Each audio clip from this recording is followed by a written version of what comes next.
ఆ తెల్లవారి అద్దంలో దూరి అమ్మమ్మో అంటావా జరిగిన దానికి తగిలిన బోడికి కరిగిన ఒంటికి మరిగిన కంటికి మరుగెందుకంటాను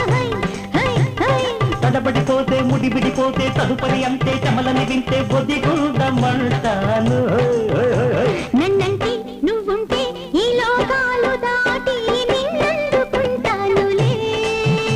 నువ్వన్నా నేనన్నా ఒకే ఒకరేనని ఊరేగిపోతానులే ఓయమ్మో యమ్మో నా ఎన్నేలమ్మో నీ వయ్యార